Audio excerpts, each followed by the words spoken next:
distinguished heads of governments, distinguished heads of states, of course, dear partners and friends of the World Economic Forum, a very cordial welcome to the annual meeting 2022 in the spring of Davos. We are very glad to be together again in person. And of course, we have a very rich program. The theme of our coming together is history at a turning point. Government policies, corporate strategies. We will focus the program mainly on 4 different areas. First, the war in Ukraine, the aggression on Ukraine. And I have the particular pleasure to welcome a very strong delegation from Ukraine among us, composed by members of the government, composed by members of the parliament, by the mayor of Kiev and his brother and other mayors, and of course also by the young generation. Can I ask all our participants from Ukraine to stand up and to give them a special welcome?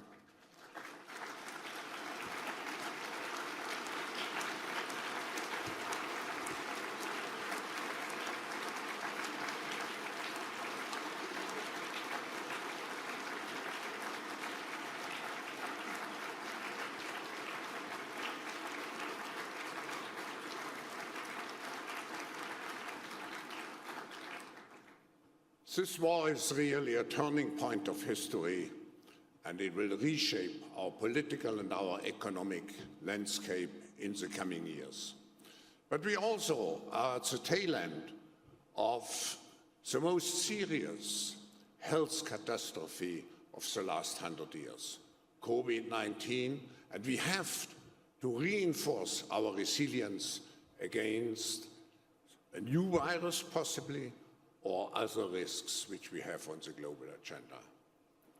We also have to address urgently the issue of climate change and all the other issues related to the preservation of nature.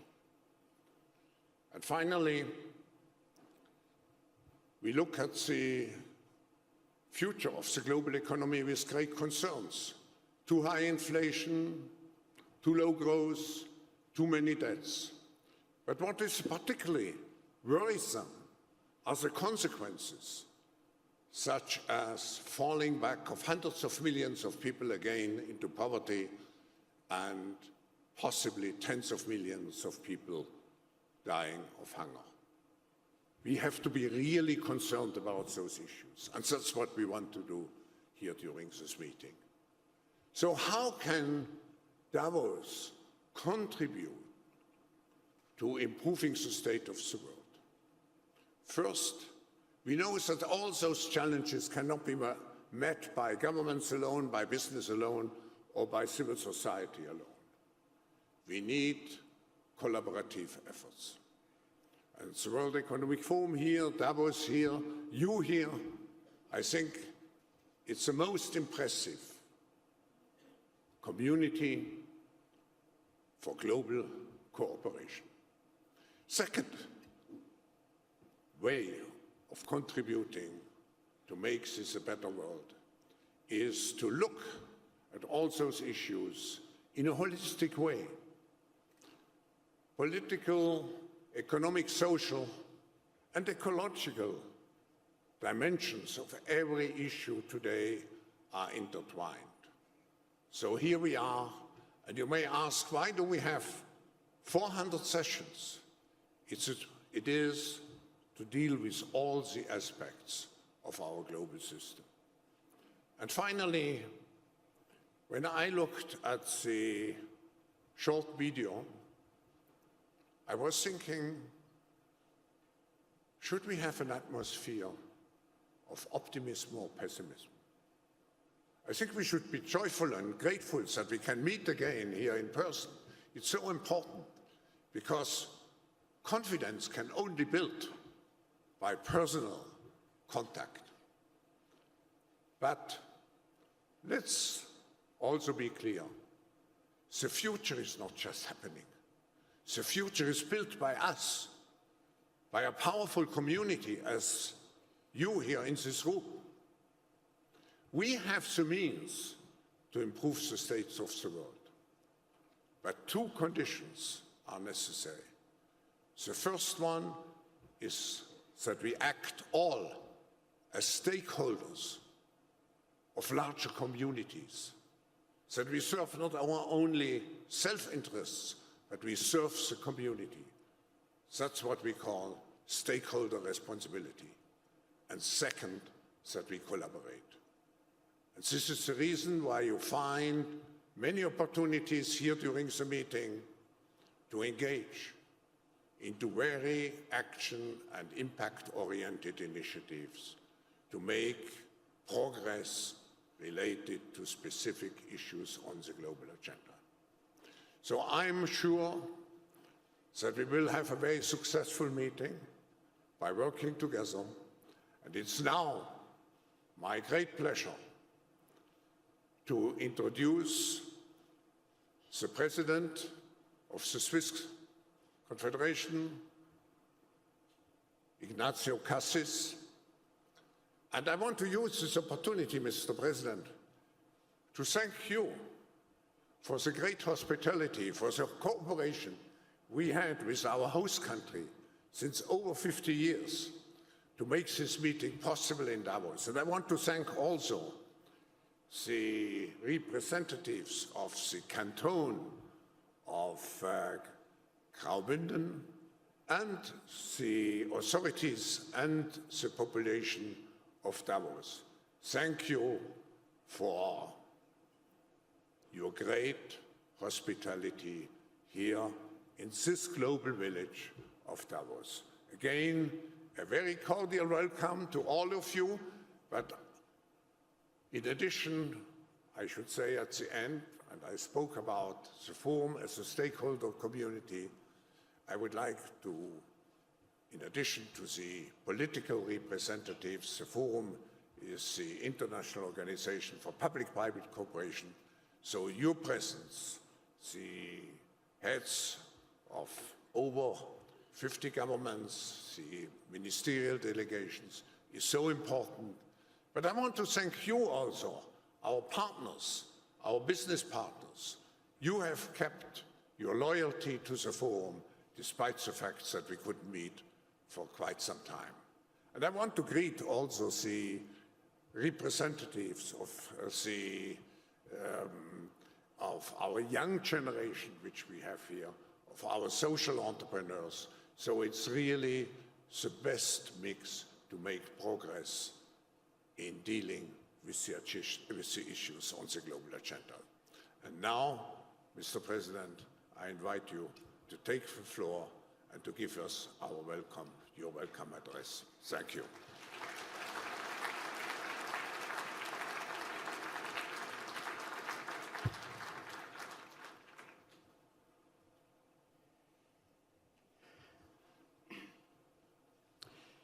Sehr geehrter Herr Professor Schwab, sehr verehrte Frau Dear Professor Schwab, dear Mrs. Schwab, Excellencies, ladies and gentlemen. The annual meeting in Davos is a retreat from everyday life. The distance is intentional, but being removed from everyday life does not mean being removed from reality. By withdrawing, we give ourselves the time to think, and in return, the possibility of being rewarded with fresh solutions. This is why we are here. My heartfelt thanks go to Klaus Schwab, the Spiritus Rector, as well as to the organizers. And of course to you, thank you all for coming. For many, the past few decades, have been decades of hope. Hope that the order established after the Cold War would endure. There were setbacks, of course, but overall, things were looking up. Open world markets and technological progress generated prosperity for hundreds of millions and provided a boost for more democracy, freedom, and stability. States, the economy, and the public believed what states, the economy, and the public like to believe, namely, that things will carry on as they are. This deceptive foundation of apparent security induces us to underestimate our own vulnerability. Those who believe that the factors that contribute to success are constant easily overlook the risks of growing nationalism, hunger for power, and protectionism. But suddenly, the foundations upon which such hopes are built fall apart. One crisis collides with the next. First, the financial crisis, then climate change, the pandemic, and on the 24th of February, Russia's attack on Ukraine. Almost overnight, this war of aggression reduced the sovereign state to rubble, turned cities into graveyards, robbed the people of its livelihood, and shattered an era of hope. This war has a total disregard for everything the community of states has achieved in decades of civilizational progress. In view of this brutal violation of international law, especially international humanitarian law, Switzerland has strongly condemned the war and adopted the EU's sanctions. Meine Damen und Herren, Ladies and gentlemen, Switzerland's clear stance has surprised many. There were questions at home and abroad, questions as to how this could be compatible with our neutrality. The answers to these questions are important, especially in a situation of geopolitical turmoil. So, why did we take this decision? Democracy must be stronger than tyranny. International law stronger than submission. Law stronger than power, and self-determination stronger than oppression. There can be no neutral attitude towards the brutal violation of fundamental values, which are also our values. For these values, they stand for freedom itself. Passivity tolerates the violation of law and can play into the hands of the aggressor. And this is why Switzerland stands together with those countries that will not stand by impassively in the face of this attack on the very foundations of democracy. This cooperative neutrality is a reflection of Switzerland. Cooperative as a neutral country that works to strengthen its own and generally shared values. Cooperative as a neutral country that works towards safeguarding its own and collective peace efforts. Cooperative as a neutral country which is committed to a rule-based and stable security architecture that can only emerge on a multilateral basis. Neutrality, that does not mean standing on the sidelines. The political twin of our neutrality was and is solidarity. Switzerland's neutrality has never been rigid, but has always been evolving. for the world never stands still. Conflicts and their effects have become more international. Together means that thinking in larger terms is becoming more important. When our democratic environment is threatened and internationally agreed values are shaken, Switzerland too is threatened, and that is what we are currently experiencing. Our room for maneuver is limited by the law of neutrality. On the basis of the Hague Agreement, the following principles are applied to Switzerland.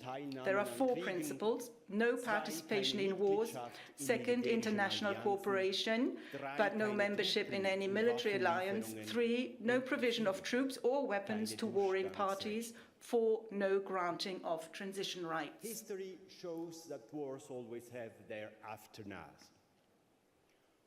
When that time comes, Switzerland is ready to act as a mediator to facilitate talks and create platforms so that they may take place. Last July, the 4th Ukraine Reform Conference took place in Vilnius. The aim of these international reform conferences is to support Ukraine in the areas of democratization, decentralization, and modernization. The 5th conference, organized by Ukraine and Switzerland, will take place in Lugano, Switzerland, in early July this year. But this time, it will be a recovery conference. Because when the war is over and the weapons fall silent, all our efforts will be focused on rebuilding. The path to reconstruction and addressing the economic consequences of the war will be channeled through a broad-based political and diplomatical process. The conference in Lugano will provide an opportunity to discuss this complex path to recovery with all key stakeholders for the first time.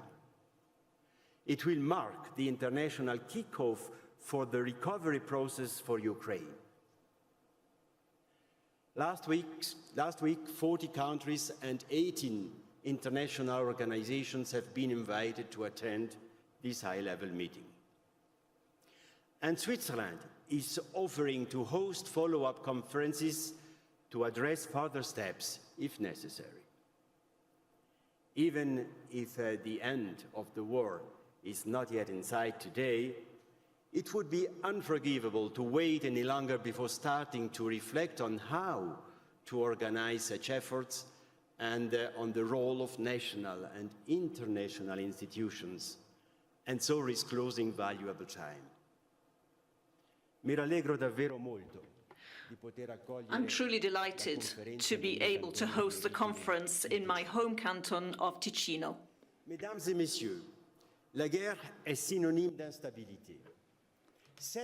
Ladies and gentlemen, war is synonymous with instability. The safety, or rather geopolitical security architecture is being shattered, and other principles of civilization as well. Against this backdrop, there are many questions. We will discuss those questions as part of this World Economic Forum. There is a risk of increased polarization, that is a reality, but what does it mean for global markets? What does it mean for economies and for prosperity at the end of the day? Let me outline 3 scenarios which may serve as a starting point for your discussions.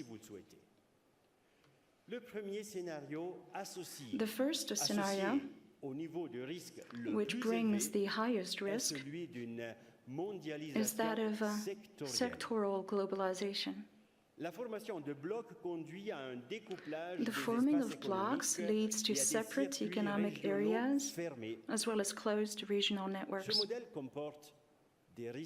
This is a model that entails considerable risks, including polarization, exacerbated hegemonic politics, cold wars over trade, a weakening global regulatory system, a blocking of trade, which means serious threats to prosperity. The second scenario is that of a weighted retreat from hyperglobalization. It comes with strategic calculations for renationalizing resources, value chains, and production processes of systemic importance. This will lead to reduced interdependence, less risk, and fewer suppliers. The trade-off is higher product prices, since this targeted refocusing inevitably brings efficiency losses. This second scenario could possibly represent a transitional solution. Now, the third and last scenario is one of stronger, targeted multilateralism. And this is the way forward as far as I'm concerned.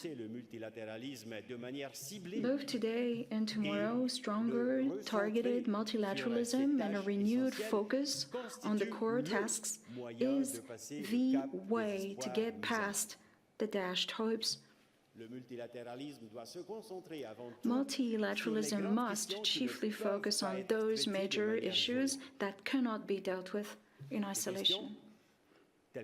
Issues such as climate, pandemics, or extreme poverty. Issues such as global financial crises, trade blockages, or energy supply. We're seeing this today, issues such as the risk of war or mass migration. Remain static in the face of the dynamic of our time. So let's think decisively about focusing rules and institutions on the most pressing geopolitical risks. The existing multilateral institutions, such as the UN or the Bretton Woods institutions, do cover these issues, but they are repeatedly blocked by conflicting interests. That tendency is increasing. And because timely and decisively multilateral action is imperative in these key areas, rules and reforms are needed to ensure well-established and bindingly accepted political coordination that is up to meeting these new challenges. Three scenarios, one broad framework. Perhaps your discussions will take you in other directions. That doesn't matter.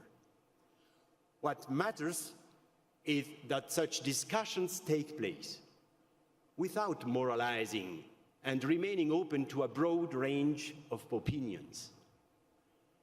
Solutions do not emerge from an exercise in groupthink. They emerge through open dialogue, because conversations are the basis for any new solutions. That is what it is all about here in Davos too. Vi ringrazio e vi auguro. I thank you, and I wish you lively and fruitful discussions.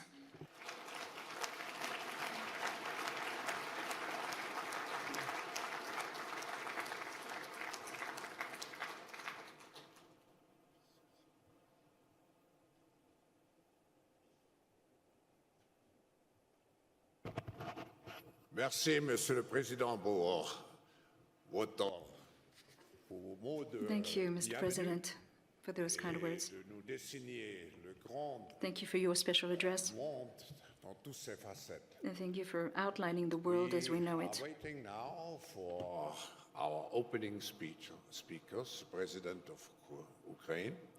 So I ask you just to have patience for a moment.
You-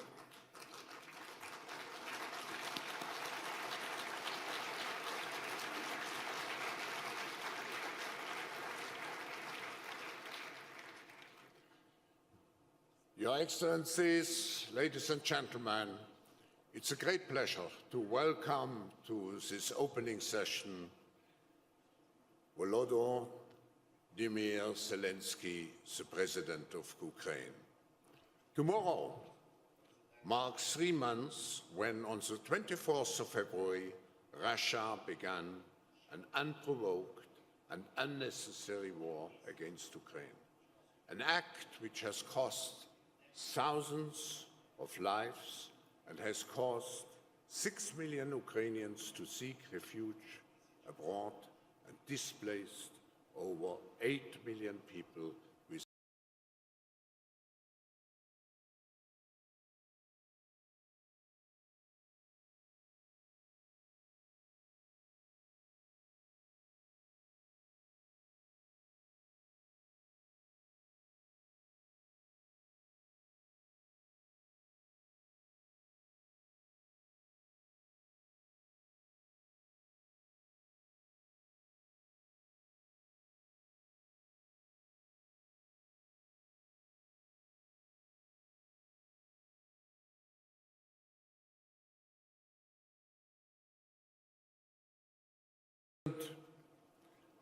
Now, on the first official day of the World Economic Forum Annual Meeting 2022, we convene in Davos at the most consequential geopolitical and geo-economic moment in the past decades.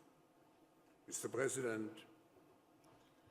we have all seen the leadership, your courageous leadership. We are eager to hear from you on what lies ahead for your country and its people, your vision for peace in Europe and the international global order, and how we can assist you, because everybody of us is affected by what's happening in your country. Mr. President, the floor is yours.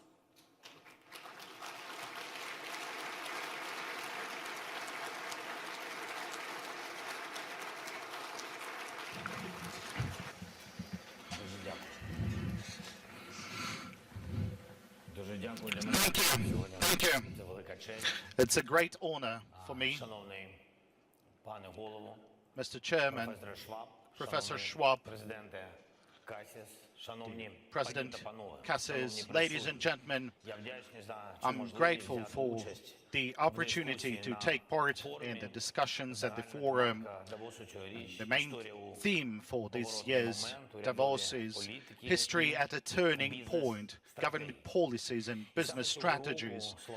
This year, the words turning point appears to become more than just a rhetoric figure of speech. This is really the moment when it is decided whether brute force will rule the world. If so, the force is not interested in our thoughts, and there is no need for further meetings in Davos, as there would be no reason for that.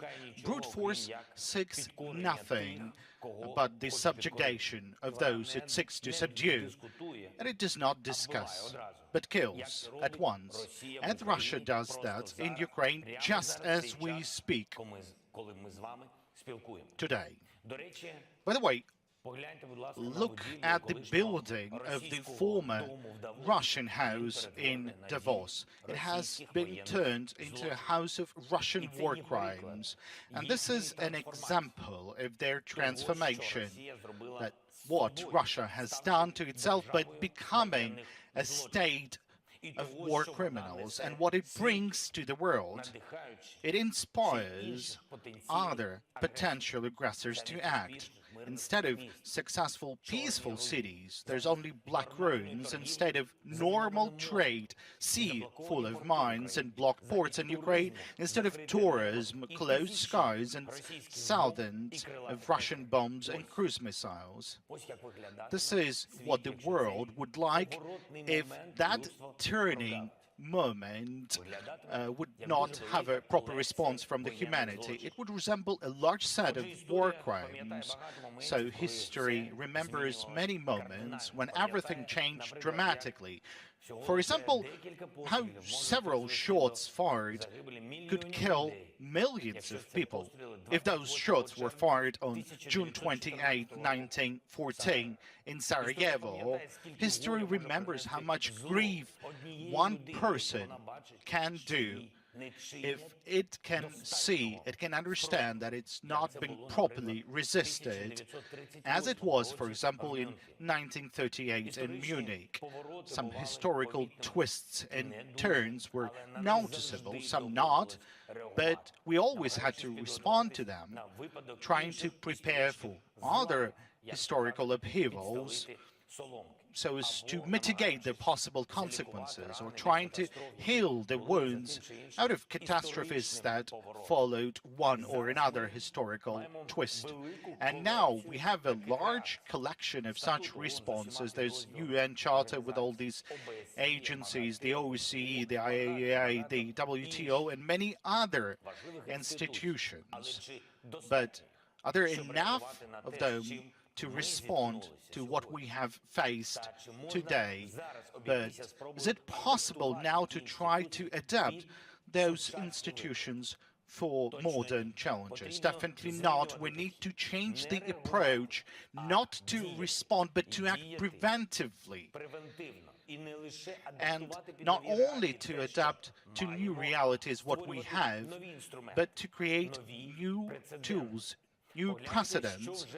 Look at what Ukraine has already done. We have established a historical precedent for courage. We didn't listen to those who said that our defense would not hold longer than just a couple of days.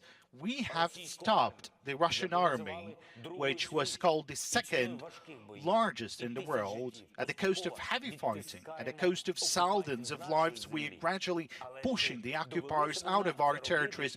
But would we have to do that if we were hard last year and a full range of sanctions would be applied against Russia preventively that could knock down any aggressor? I'm sure the answer is no. Preventing war could be guaranteed should the sanctions of the world would be preventive and not just imposed as the response. Ukraine has set another precedent in the 3 months, a precedent for the unseen unity of the democratic world around the emotions of genuine admiration for Ukrainians' courage and around the understanding that you would need to fight for the freedom. And now hundreds of millions of citizens in democratic countries are putting pressure on governments and companies to make sure they would limit or restrain their relations with the aggressor state, with Russia, and instead to help the people who was under attack. But this is happening only now. Even though Russia started its war against Ukraine back in 2014, we are grateful for this support. But if that happened back then, immediately, that unity, that pressure on governments, on companies for the stake of the fight for the freedom, would Russia start this full-scale war?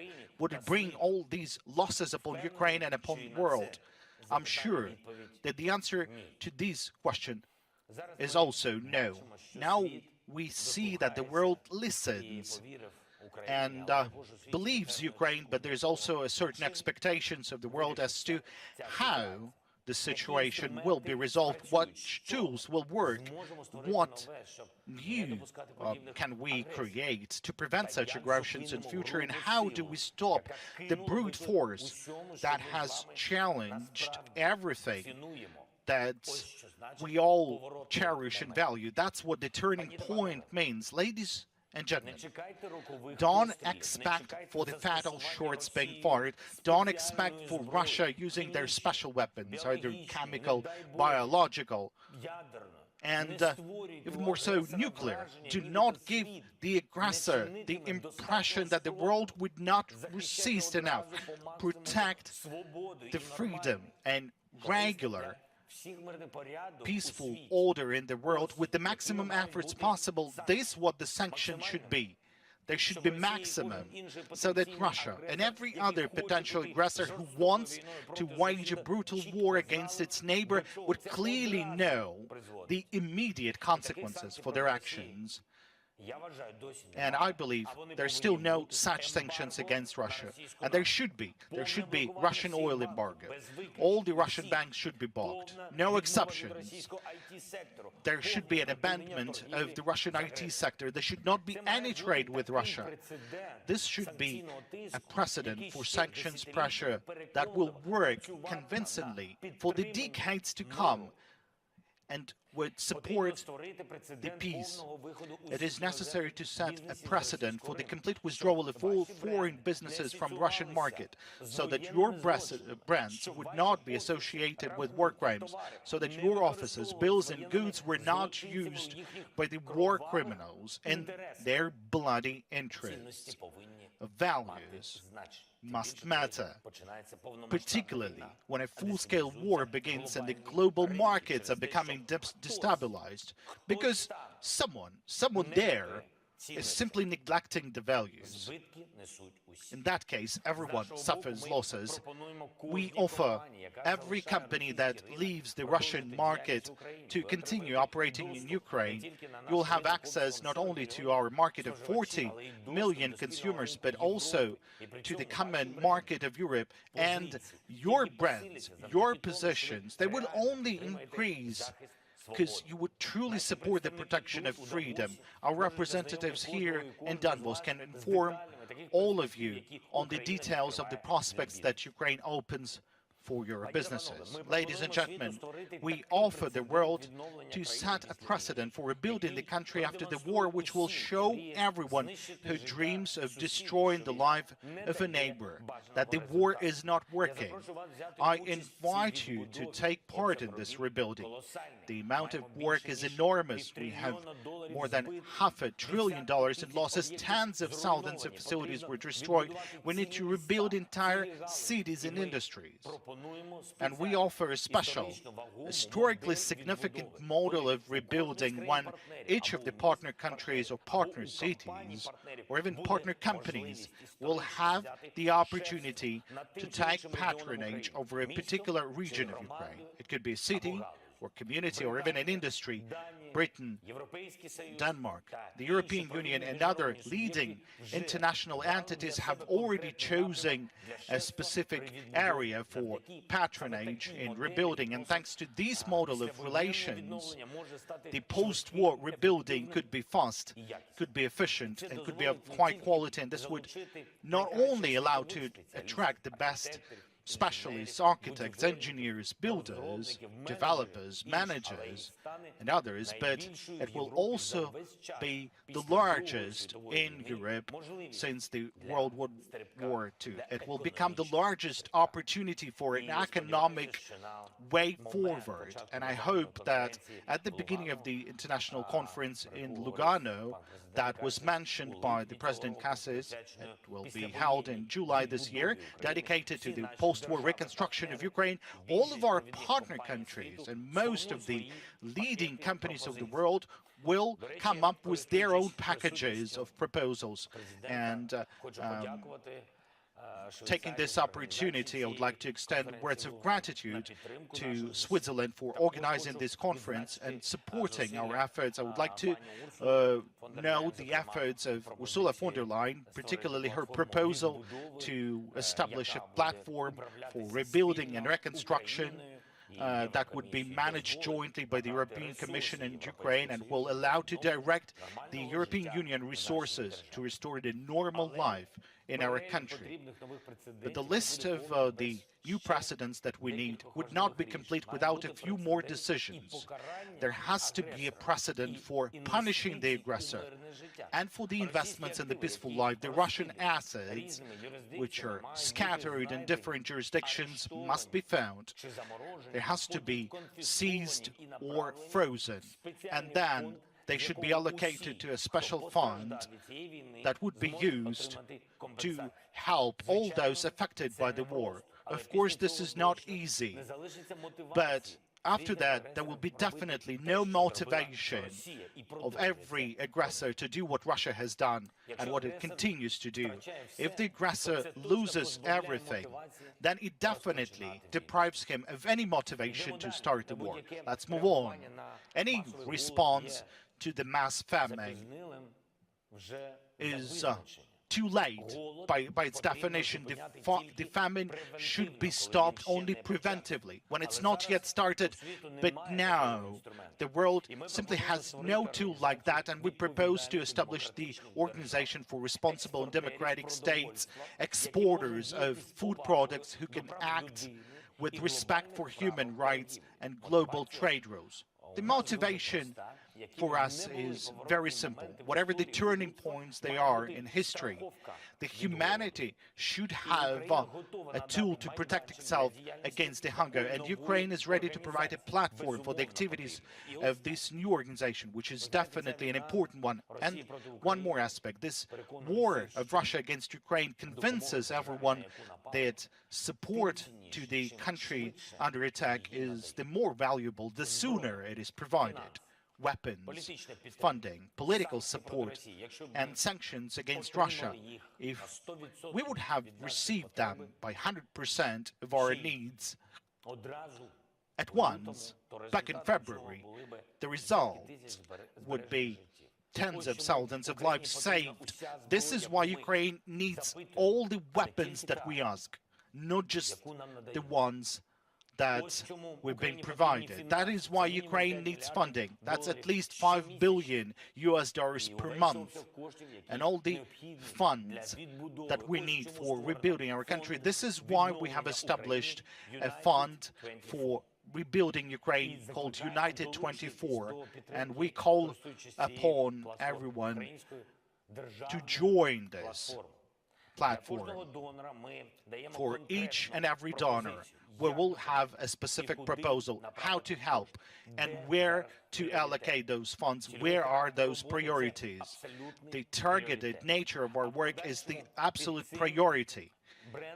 And then, under this brand, United 24, we propose to establish a global structure that can, within 24 hours, can provide sufficient support to any country that has suffered or faced a military attack, a natural disaster, or a pandemic. So we offer a new format for security guarantees based on what we have faced, what we have went through. And there must be something that sets a precedent for a timely assistance to everyone who needs it, to save lives, to save social stability, all the necessary elements for a normal economy. For example, something like a 911 service. There has to be similar service that is called United 24, which would guarantee the security on a global scale. Ladies and gentlemen, a man whose name is still well remembered, George Marshall, said the following back in 1947. He said, "Our policy is not against a country or a doctrine, but against hunger, poverty, despair, and chaos. Its goal is to revive a functioning economy in the world, to allow the emergence of political and social conditions in which free institutions can exist." These words are relevant even today. My proposals are all the same, they are designed to counter the hunger, poverty, despair, and chaos. And of course, the war, which is unleashed by the Russia, and which brings nothing else but hunger, poverty, despair, and chaos to many in the world, not only to us, to Ukraine, because guaranteeing peace and stability and security requires all of us acting quickly and preventively. We should not be afraid to set new precedents, and this is what the world should learn at various turning points to which it paid a high price. This was the price for the fact that the world would only respond but not to act preventively. So now we can do it differently, finally, in the correct way. Thank you for your attention. Glory to Ukraine.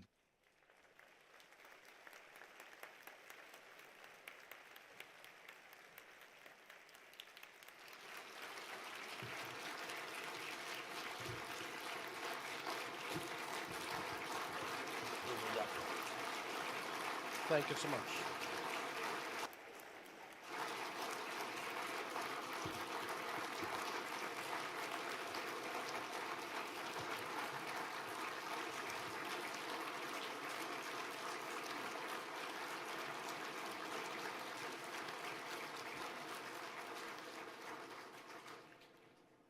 Thank you, President Zelensky.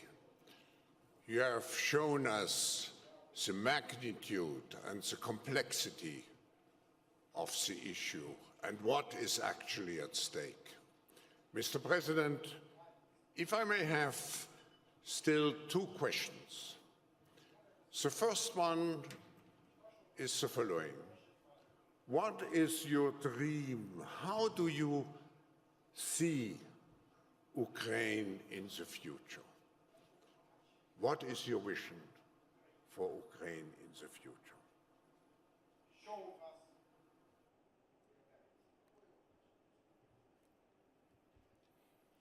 Дуже дякую за запитання. Воно Thank you for this question. і складне, і просте, і філософське. Complex, і yet simple one, a philosophical one, and very specific відверто one. вам, я як президент воюючої держави, Just to be frank, I'm ми думаємо, myself яка Україна being буде the president сьогодні. of a state Тому at war. We що already скільки людей are ми thinking втратили за ніч, з цього what is починається the війна. Ukraine of today. Знаєте, Because every сьогодні, morning наприклад, starts закінчили, for me with getting the number of people роботи, who were killed in the і past 24 навесні, hours.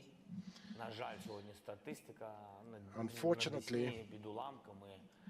According to the statistics, 87 жертв. we've got 87 87 трупів, життів. dead А ви bodies, знаєте, що таке 87 життя? Життя – це є victims майбутнє. today Тобто in без цих Yasna, людей вже буде nearby майбутнє Chernihiv, just України. today. So the future of Ukraine will Не be хочу there, but зараз without them. глибоко йти в емоції. I wouldn't, Наша держава I would hate going into emotions дуже deeply at багато this point, втрачає but I can tell you that сьогодні. our country І is losing a lot це today, її зміст. every day. І такою вона буде. But it Вона дуже дорого makes us stronger. сплачує за цю свободу і за незалежність, We за have цю to pay боротьбу, dearly не боюсь for цього the слова, freedom. народну війну за незалежність і We свободу wage нашої this держави. people's І не просто так ми fight це робимо. for the nation, Попереду, for its future, перемога. and definitely the Попереду victory це буде is переможна awaiting держава us ahead. з об'єднаною I'm sure народом і we владою. will be a victorious state with unified Що так people, виявилося, що unified by this міцний victory. народ, I'm really glad that we've resulted to be that strong. народ і військові, і всі. And I Тому mean, це the буде сильна civilians, the держава, military, у we якій will будуть be a конкретні strong пріоритети щодо безпеки. nation Ми with розуміємо, що в specific будь-який момент security сусідом priorities. може бути As we будь-що, do understand that with a neighbor і, на like жаль, this, може бути війна. anything Війна can може happen повторюватися. anytime, and the war may repeat itself. Ми повинні зробити так, повинні We зробити have to make it такі умови, щоб in a way, we have to create such conditions будь-що that не боялися people or розвиватися businesses щоб наші would not люди be afraid всередині дійсно to мали приклад exist in this Ізраїлю, country, дуже to непоганий, але thrive in this Ізраїль невелика country. держава. Just take an example of Israel. Speaking just of territory, this is a smaller state. This is not about historical importance, just geographically. Ukraine is a bit bigger than that in Europe, and the task of defending our land is more complex. And the task is to create the most up-to-date defense system, to create the most modern multimodal defense and security system, to enter into cooperative defense agreements with the countries we respect and we have trust in, and hopefully these documents will be approved by the parliaments of our partner nations to see that any chance for the aggressor to try enter our country in the future will be short-lived. Again, the future of this country is about people and businesses, about development of digitalization. We are not going to dwell into corrupt deeds or oligarchic institutions. Nothing on that will remain in Ukraine. Actually, there is nothing like this already in Ukraine. And I think this modern, this safe nation, this nation which is appealing to them, to the rest of the world, this is my dream of Ukraine. Thank you.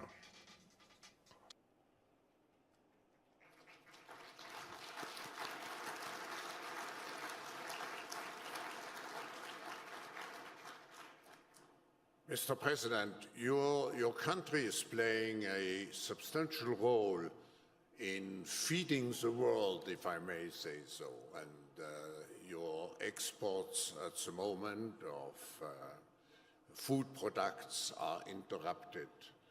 How can we help to restore Ukraine as a major, to fulfill its function, to be a major contributor in order to avoid a food crisis which would be so dangerous for all of us in the world and so painful?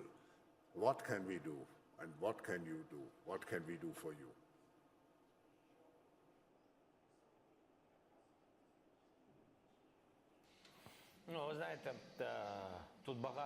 You know,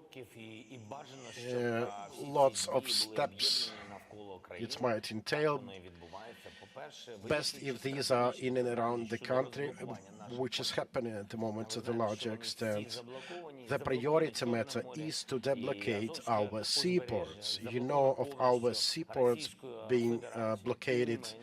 The whole of the Azov Sea, most of the Black Sea, this has been done by the Russian Federation. And you probably know that they are stealing our grain on a daily basis. The Russian military are doing this, smuggling them by ships to other countries, and we need to react promptly on that. Our Minister of External Affairs is actively working with the peers and services in other countries. And actually, it's a tricky question itself, how you as a country can buy grains that you know for sure have been smuggled by Russians from Ukraine. So we work in this direction along diplomatic channels, and other countries have been assisting us on that because we won't be able to fight these Russian Federation's actions all alone. So another point is how to deblocate our ports, seaports. The European Union is engaged. I've talked to Boris Johnson, to Andrzej Duda from Poland, to Turkey, to Switzerland. We talked to the United Nations, asking for substantial, real steps towards establishing a corridor which would allow exports of our wheat, sunflower, and other grains, because otherwise there will be a deficit, and you know it will happen everywhere, in Asia, in Africa, everywhere. And this will be like, you know, a continuation of the energy crisis they launched the previous year. And with blockading our ports, they're doing just the same in the food realm. So we need to agree on a corridor, and Russia will not be able to stand against the leading countries of the world. We are able to export about 10 million tons from these ports, which will mean there will be no hunger in countries. There are options of doing it by railway, but we have many leaders of our neighboring countries, our friendly countries. We are talking to them, like the Baltic states, the representatives are here today. So we are talking how to use their facilities, their seaports on the Baltic to do it. So there is no single one-size-fits-all solution for that. Again, there can be no simple solution with a neighbor like Russia Federation. Well, there are also military solutions how to deblocate our country, our land, our waters, and we are going to do it parallel to other efforts. Again, we need assistance from around the world for that. Let us not forget, the war is going on. You may not perceive it as being quite distant, some 1,000 kilometers from you, but this is still an imminent and immediate aggression. And it can speed up if Ukraine fails. The blockade of seaports is one of those steps. They've ruined our refinery industry. Now we have problems with imports of fuel, petrol, diesel, so on. So many challenges we have to face, and I ask everyone to assist Ukraine financially and not just in terms of financing. I've explained already today that we need to deal with multiple issues and challenges like food deficits in the world and in Europe, and we have to deal with Russia. But parallel to that, our national economy has to remain operative. And financial assistance, and we are deeply grateful to international, particularly financial institutions, for their assistance, like the IMF. I'd like to particularly personally thank Kristalina Georgieva for her understanding. I would like to thank the United States of America for the support. Some of the recent packages have been recently signed by President Biden. So we welcome it, but we want everything to come as fast as possible, because much depends on the speed.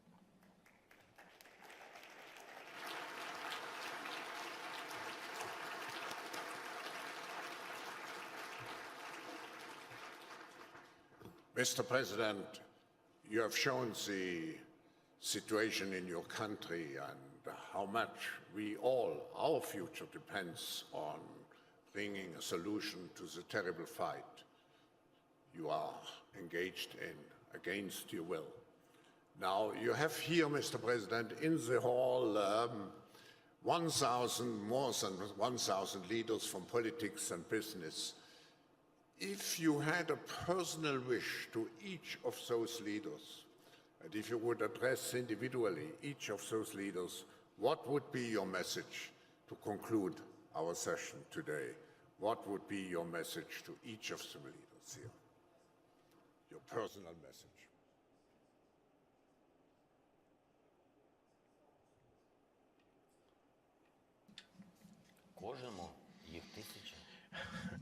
To each one, 1,000 of them, I'm not sure I would have enough time. I'm really short on time.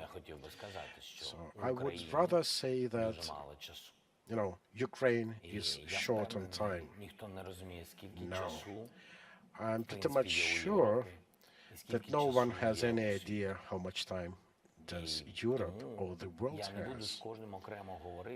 And because of that, I wouldn't speak personally to anyone specific, particular, because I think the world has to be united by this threat, by this war unleashed by the Russian Federation. The world is united already now, and I am thankful to the world for this. I would only wish you not to lose this feel of unity. This creates this punch that the management of the Russian Federation fears the most.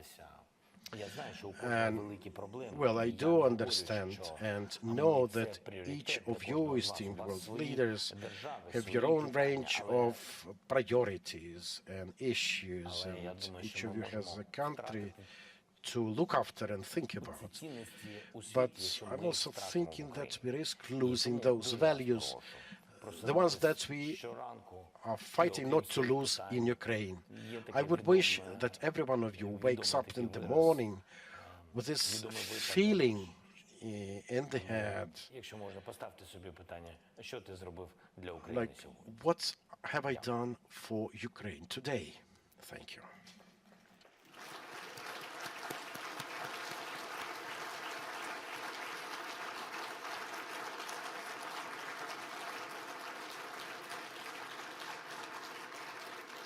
Mr. President, I can conclude this session by thanking you, by saying we are all united with you. Thank you.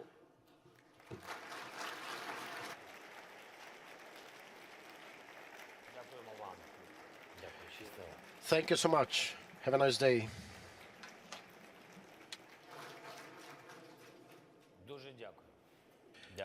Thank you indeed. Thank you for your support.